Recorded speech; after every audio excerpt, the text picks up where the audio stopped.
دوسری دعا ورحم، اے اللہ صرف مغفرت ہی نہ فرمائیے بلکہ رحمت بھی فرمائیے۔ مغفرت کے معنی تو یہ ہے کہ بھائی تمہارے گناہ معاف کر دیے، لہذا عذاب سے تمہیں چھٹکارا مل گیا، بس چھٹی جاؤ۔ اس کا مطلب یہ کہ اب نہ عذاب نہ ثواب، اگر برابر معاملہ چھوٹ جائے کہ بھائی تمہارے گناہ معاف ہو گئے، اب تمہیں جہنم میں نہیں بھیجیں گے، تو مغفرت تو ہو گئی، لیکن جنت میں نہ گئے، اس واسطے کہ بس معافی ہے، معافی کے بعد چھٹی۔ حضور اقدس صلی اللہ علیہ وسلم نے فرمایا کہ نہیں، اللہ تعالیٰ سے مغفرت بھی مانگو، رحمت بھی مانگو، کہ اللہ مغفرت بھی فرمائیے کہ گناہوں پر عذاب نہ ہو، اور رحمت بھی فرمائیے کہ اس کے بعد جنت عطا فرمائیے، کیونکہ جنت بغیر رحمت کے مل نہیں سکتی۔ انسان کا تنہا عمل اس لائق نہیں ہے کہ وہ انسان کو جنت میں پہنچا دے۔ پہلے گزر چکی حدیث کہ رسول کریم صلی اللہ علیہ وسلم نے فرمایا کسی انسان کا تنہا عمل انسان کو جنت میں لے جانے والا نہیں ہے، یہاں تک کہ حضور اقدس صاحب سے پوچھا کہ کیا آپ کا عمل بھی؟ فرمایا کہ میرا عمل بھی، جب تک کہ اللہ تعالیٰ مجھے اپنی رحمت میں ڈھانپ نہ لے۔ تو تنہا عمل سے جنت نہیں ہو سکتی جب تک کہ اللہ تعالیٰ کی رحمت نہ ہو۔ تو مغفرت بھی مانگو، اللہم اغفر لی، اور رحمت بھی مانگو، اے اللہ اپنی رحمت بھی فرمائیے۔ اور پھر رحمت عام ہے دنیا میں بھی اور آخرت میں، دنیا میں بھی رحمت فرمائیے، آخرت میں بھی رحمت فرمائیے۔ پھر فرمایا واہدنی، کہ اللہ مجھے ہدایت عطا فرما، یعنی مغفرت ہو گئی، رحمت ہو گئی، لیکن اب دنیا میں جینے کا طریقہ بھی آئے، دنیا میں زندگی گزارنے کا طریقہ بھی آئے کہ آدمیوں کی طرح، اللہ کے بندوں کی طرح زندگی گزاروں۔ اس کے لیے ضرورت ہے ہدایت کی، کہ اللہ صحیح راستے پر لگا دیجئے، گمراہ نہ ہوں، بدعمل نہ ہوں، غلط راستے پر نہ جاؤں۔ اور ورزقنی، اور اے اللہ مجھے رزق عطا فرمائیے۔ یہ ورزقنی، مجھے رزق عطا فرمائیے، اس میں دنیا کی ساری نعمتیں آ گئی۔ اس واسطے کہ اردو میں جب ہم رزق بولتے ہیں تو اس میں تو عام طور سے رزق کا مطلب ہوتا ہے کھانے پینے کی چیزیں، یا رزق کا مطلب ہوتا ہے روپیہ پیسہ، لیکن عربی میں رزق کا مفہوم جو ہے وہ صرف کھانے پینے کی چیزوں کے ساتھ خاص نہیں ہے، اور نہ روپے پیسے کے ساتھ خاص ہے۔ رزق کا معنی ہے ہر نعمت عطا کرنا، کسی بھی نعمت کا عطا کرنا رزق ہے۔ اہل عرب بولتے ہیں رزقنی اللہ ولدن، اللہ تعالیٰ نے مجھے بیٹا دیا، تو اس کے لیے رزق کا استعمال کریں گے۔ رزقنی اللہ صحہ، اللہ تعالیٰ نے مجھے صحت عطا فرمائی، اس کے لیے بھی رزق کا استعمال کرتے ہیں۔ تو رزق وہ صرف کھانے پینے کی چیزوں کے ساتھ خاص نہیں، بلکہ دنیا کی ہر نعمت رزق ہے۔ تو جب اللہ تعالیٰ سے رزق مانگا کہ اللہ رزق عطا فرمائیے، تو اس کے معنی کھانا بھی دیجئے، پینا بھی دیجئے، پیسے بھی دیجئے، اور مجھے صحت بھی دیجئے، اولاد بھی دیجئے، اور جتنی نعمتیں ہیں دنیا کی ساری عطا فرمائیے۔ اس لیے فرما رہے ہیں کہ جب یہ چار چیزیں مانگ لی تم نے، اللہم اغفر لی ورحمنی واہدنی ورزقنی، تو فرمایا کہ ان چاروں چیزوں میں دنیا و آخرت کی ساری نعمتیں تم نے مانگ لی، اللہ تعالیٰ سب جمع ہو۔ یہ دعا تلقین فرمائی۔ اب کتنا چھوٹی سی دعا ہے، اللہم اغفر لی ورحمنی واہدنی ورزقنی، یاد کر لیں، 1 منٹ میں یاد ہو جائے گی، اللہم اغفر لی ورحمنی واہدنی ورزقنی۔ تو مختصر دعا، لیکن ساری نعمتوں کے لیے جامع ہے۔ اور حدیث میں آتا ہے کہ حضور نبی کریم صلی اللہ علیہ وسلم اسی قسم کی اسی سے ملتی جلتی دعا مانگا کرتے تھے 2 سجدوں کے درمیان۔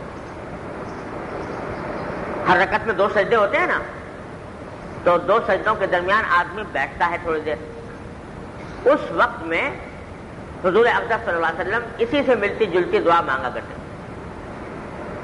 وہ تھی اللہم اغفر لی ورحمنی واسترنی واجبرنی واہدنی وعافنی، اللہم اغفر لی ورحمنی واسترنی واجبرنی واہدنی وعافنی۔ اس میں بھی وہی بات ہے کہ اللہ میری مغفرت فرمائیے، مجھ پر رحم فرمائیے، واسترنی، اس میں اضافہ یہ ہے کہ اللہ میری ستاری فرمائیے، میری پردہ پوشی فرمائیے، کہ میرے گناہوں کو چھپا لیجیے۔ اور یہ بڑا عجیب لفظ ہے میرے گناہوں کو چھپا لیجئے. کیا مانا کہ نہ دنیا میں رسوائی ہو اس کی وجہ سے اور نہ آخرت میں رسوائی. اے اللہ نہ دنیا میں میرے گناہوں کی وجہ سے رسوائی ہو کہ لوگوں کو پتہ چلے، بدنامی ہو، رسوائی ہو، اے اللہ اس سے بھی پناہ مانگتا ہوں. اور آخرت میں بھی رسوائی نہ ہو کہ ان گناہوں کی وجہ سے عذاب ہو. تو وسترنی، پردہ پوشی فرما دی، پردہ پوشی فرما دی. اللہ اکبر. ایک حدیث بڑی امید والی حدیث آتی ہے حدیث میں، کتابوں میں. اللہ اکبر. اس کو صحابہ کرام حدیث النجوہ فرمایا کرتے تھے. حدیث النجوہ یعنی اللہ تعالیٰ کی سرگوشی والی حدیث. اور وہ حدیث یہ ہے کہ نبی کریم صلی اللہ علیہ وسلم نے فرمایا کہ قیامت کے دن اللہ تبارک و تعالیٰ ایک بندے کو بلائیں گے، اپنے ایک بندے کو، اور بلا کر اس سے سرگوشی فرمائیں گے. اور اس میں لفظ یہ ہے حدیث میں کہ فَيَضَعُ كَنَفَهُ، کہ اپنا پہلو اس کے اوپر رکھیں. کما یلیق بشانہ تعالی، اللہ تعالیٰ جانتے ہیں کیا مطلب ہے اس کا. پہلو رکھیں گے لیکن اس طرح ہے جیسے چپکے سے کسی کو بلا کر دوسرے لوگوں سے ہٹا کر اور گوشے میں لے جا کر چپکے سے دو لوگوں سے چھپا کر اس سے بات کی جاتی ہے. تو یضع کنفہ علیہ، اپنا کنف رکھیں گے اور فرمائیں گے اس کے چپکے فرمائیں گے اس سے کہ اے میرے بندے، کیا تو نے فلاں وقت فلاں گناہ نہیں کیا تھا؟ بندہ کہے گا کہ اے پروردگار کیا تھا، غلطی ہو گئی، کیا تھا. تو نے فلاں وقت فلاں گناہ نہیں کیا تھا؟ اے پروردگار کیا تھا. تو نے فلاں وقت فلاں گناہ نہیں کیا تھا؟ اے پروردگار کیا تھا. میں شرمندہ ہوں، میں پہلے بھی نادم تھا اپنے گناہ پر، اب بھی نادم ہوں اپنے گناہ پر. تو باری تعالیٰ فرمائیں گے کہ دیکھ، میں نے تو نے جتنے یہ گناہ کیے تھے میں نے دنیا میں بھی تیری ستاری پر فرمائی، تیری پردہ پوشی کی، لوگوں کی نگاہوں سے اس گناہ کو پوشیدہ رکھا، لوگوں کو پتہ بھی نہیں ہونے دیا کہ تو نے یہ گناہ کیا تھا. اور آج جبکہ دنیا میں نے ستاری کی تھی، آج میں تیرے اس گناہوں کی مغفرت کرتا ہوں.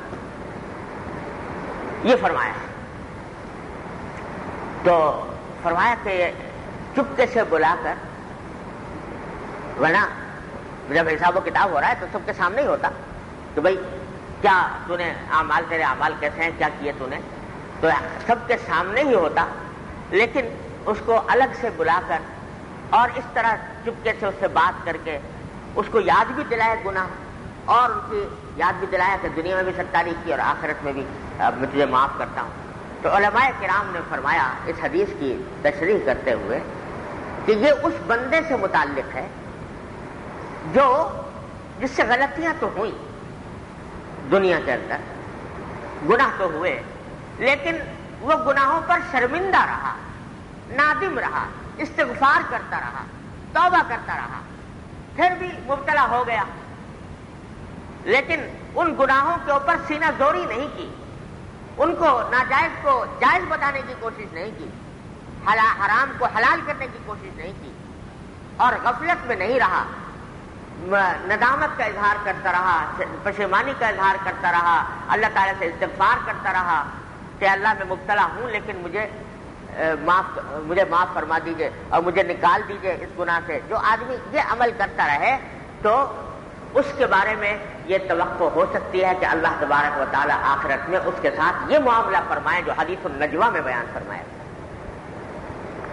تو دعا یہ فرمائی کہ اللہم اغفر لی ورحمنی واسترنی، اے اللہ مغفرت بھی فرمائیے، رحمت بھی فرمائیے اور میری پردہ پوشی فرمائیے. واسترنی، یہ پردہ پوشی سے مجھے یاد آ گئی تھی وہ حدیث النجوہ.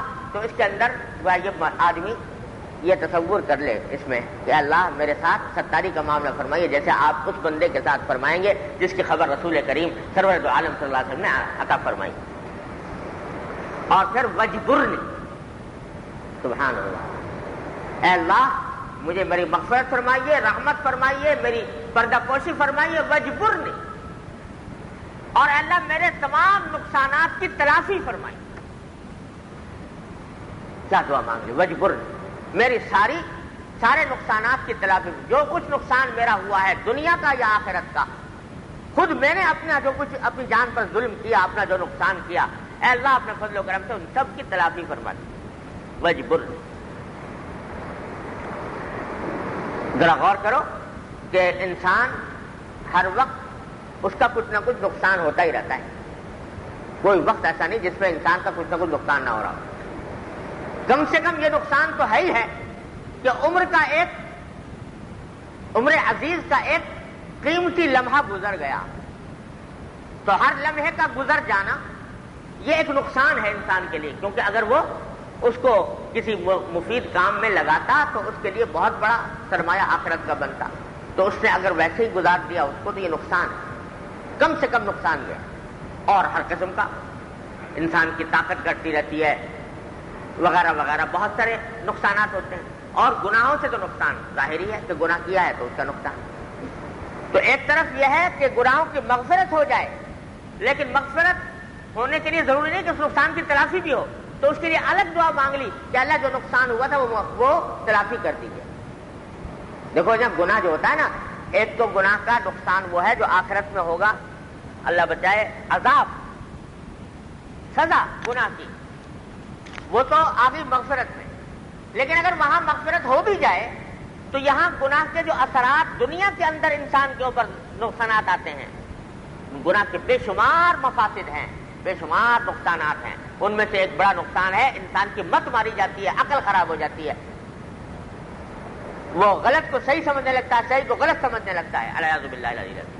یہ نقصان کی طرف بھی. تو اگر مغفرت تو ہو جائے وہاں پر، لیکن یہاں مت ماری گئی، عقل خراب ہو گئی، اس کے نشانات باقی رہے، تو رسول کریم صلی اللہ علیہ وسلم نے اس کے لیے الگ سے دعا مانگی کہ اللہ وجبرنی، جو گناہ میں نے کیے تھے اس سے جو کچھ نقصانات تھے دنیا کے یا آخرت کے، اے اللہ ان سب نقصانات کی تلافی بھی فرما دے.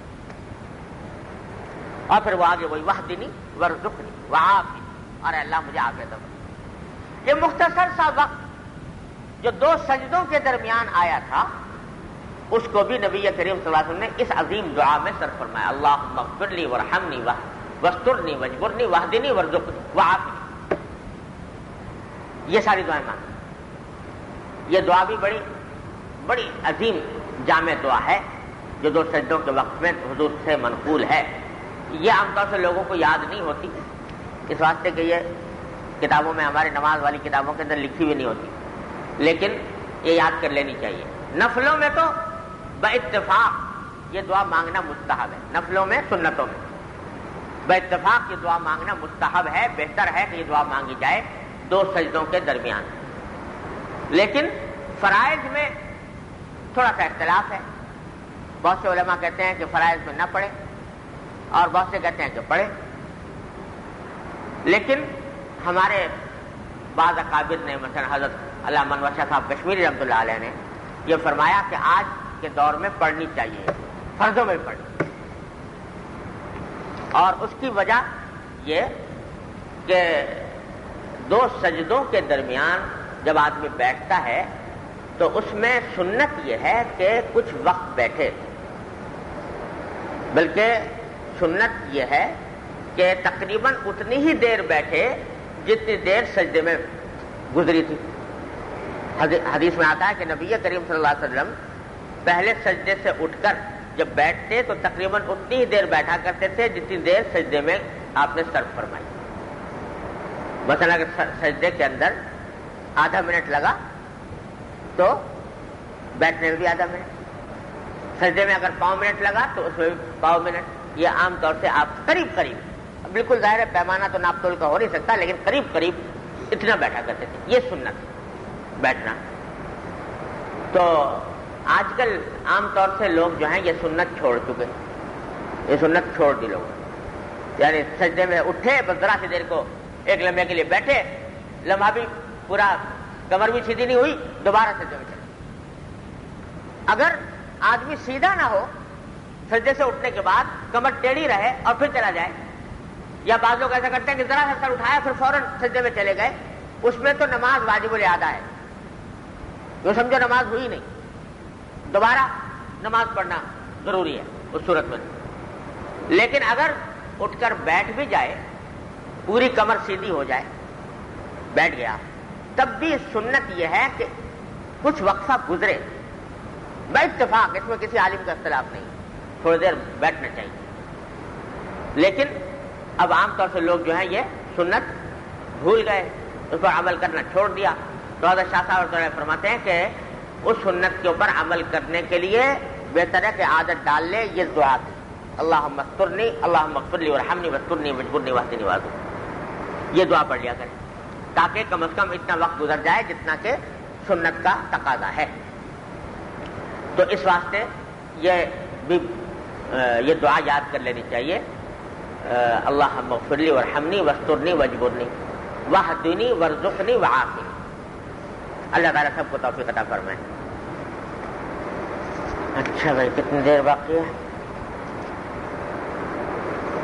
چلو ایک حدیث اور پڑھ لیتے ہیں. لا الہ الا اللہ. یہ حدیث ہے حضرت ابان ابن عثمان رضی اللہ تعالیٰ عنہ. حضرت عثمان غنی رضی اللہ تعالیٰ عنہ کے صاحبزادے ہیں ابان ابن عثمان.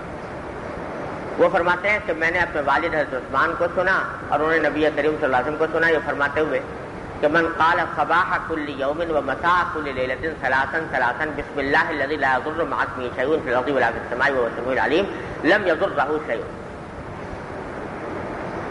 فرماتے ہیں کہ رسول کریم صلی اللہ علیہ وسلم نے فرمایا کہ جو شخص صبح بھی 3 مرتبہ اور شام کو بھی 3 مرتبہ یہ کلمہ پڑھ لے کہ بسم اللہ الذی لا یضر مع اسمہ شیء فی الارض ولا فی السماء وهو السمیع العلیم، جس کا معنی یہ ہے کہ اس اللہ کے نام سے کہ جس کے نام کے ساتھ اس کائنات میں کوئی چیز نقصان نہیں پہنچا سکتی اور وہ سننے جاننے والا ہے. بسم اللہ الذی لا یضر مع اسمہ شیء فی الارض ولا فی السماء وهو السمیع العلیم. یہ کلمہ 3 مرتبہ صبح کو پڑھ لے اور 3 مرتبہ شام کو پڑھ لے تو فرمایا کہ اس کو کوئی چیز نقصان نہیں پہنچا سکتی. یعنی صبح کو پڑھ لیا تو شام تک اور شام کو پڑھ لیا تو صبح تک کوئی چیز نقصان نہیں پہنچا سکتی. تو یہ بزرگوں نے فرمایا کہ اگر کوئی آدمی ایمان کے ساتھ، ایمان کی مضبوطی کے ساتھ یہ کلمہ پڑھ لے کسی غذا پر تو انشاءاللہ وہ غذا نقصان نہیں پہنچائے گی. حضرت خالد بن ولید رضی اللہ عنہ تو ایک مرتبہ زہری استعمال کر لیا تھا یہ کلمہ پڑھ کر اور اللہ تعالیٰ نے محفوظ رکھا اس کے مضر اثرات سے. لیکن بہرحال اس حدیث میں فرمایا گیا ہے کہ اس کو کوئی چیز نقصان نہیں پہنچائے گی. اتفاق ایسا ہوا اسی حدیث میں آگے مذکور ہے کہ یہ جو راوی ہیں حدیث کے حضرت ابان، یہ جس وقت یہ حدیث سنا رہے تھے اسی دن ان پر فالج کا حملہ ہوا. کان اصابہ طرف من الفالج. تو جن کو سنا رہے تھے ان کو حدیث سنایا کہ بسم اللہ الذی لا یضر مع اسمہ شیء فی الارض ولا فی السماء پڑھو گے 3 مرتبہ تو کوئی چیز نقصان نہیں پہنچائے گی. تو وہ جن کو سنا رہے تھے وہ ان کی طرف حیرت سے دیکھنے لگے. یہ گویا ایک دل میں ایک شبہ پیدا ہوا کہ آپ یہ حدیث سنا رہے ہو خود ہی فالج میں اس وقت مبتلا ہو، تو اگر یہ حدیث آپ کو یاد تھی اور آپ یہ پڑھتے رہے تھے تو فالج کا حملہ کیسے ہوا آپ پر؟ تو جب دیکھا کہ وہ تعجب سے دیکھ رہے ہیں تو خود حضرت ابان نے فرمایا کہ ان الحدیث کما حدثت، حدیث تو ویسی ہے جیسے میں نے تم کو سنائی، ولکنی لم اقلہ ذلک اليوم لیمضی قدر اللہ. لیکن آج ساری عمر میں پڑھتا رہا یہ بسم اللہ الذی لا یضر مع اسمہ شیء، لیکن آج صبح میں پڑھنا بھول گیا تھا، آج میں نے نہیں پڑھی تھی. اللہ تعالیٰ نے یہ بلا دیا مجھے تو تاکہ اللہ کی تقدیر جاری ہو جائے. اللہ تعالیٰ کی تقدیر میں یہ تھا کہ مجھے فالج ہونا تھا تو میرے ذہن سے نکل گیا یہ پڑھنا، تو پھر مجھے فالج لائق ہو گیا. بہرحال یہ رسول کریم صلی اللہ علیہ وسلم کی بتایا ہوا کلمہ ہے، یا یہ بھی یاد کر لینا چاہیے اور صبح شام اس کو پڑھنے کا معمول بنانا چاہیے. بسم اللہ الذی لا یضر مع اسمہ شیء فی الارض ولا فی السماء وهو السمیع العلیم. اللہ تعالیٰ ہم سب کو ان تمام باتوں پر عمل کی توفیق عطا فرمائے. اللهم صل علی سیدنا مولانا محمد وعلی آل محمد كما صليت على ابراہیم وعلى آل ابراہیم انك حمید مجید. ربنا ظلمنا انفسنا وان لم تغفر لنا وترحمنا لنكونن من الخاسرین. ربنا آتنا في الدنيا حسنة وفي الآخرة حسنة وقنا عذاب النار. یا ارحم الراحمین اپنے فضل و کرم و رحمت سے ہمارے تمام گناہوں کو معاف فرما. اے اللہ ہمارے تمام چھوٹے بڑے اگلے پچھلے خفیہ علانیہ ہر طرح کے گناہوں کو معاف فرما. اے اللہ اپنی ذات کے ساتھ مضبوط اور مضبوط اور مستحکم تعلق عطا فرما۔ اے اللہ اپنی رحمت سے ہر طرح کے شر و فتنے سے ہماری حفاظت فرما۔ اے اللہ اپنے فضل و کرم سے اپنے رحمت سے ہر طرح کی معصیتوں سے، منکرات سے، گناہوں سے ہمارے گھر والوں متعلقین احباب سب کی حفاظت فرما۔ اے اللہ ہمارے اعمال و اخلاق کی اصلاح فرما۔ اے اللہ ہمیں ظاہری اور باطنی امراض سے نجات عطا فرما۔ اے اللہ اپنے فضل و کرم سے ہمیں ظاہری اور باطنی امراض سے نجات عطا فرما۔ اے اللہ ہر طرح کے شر و فتنے سے حفاظت فرما۔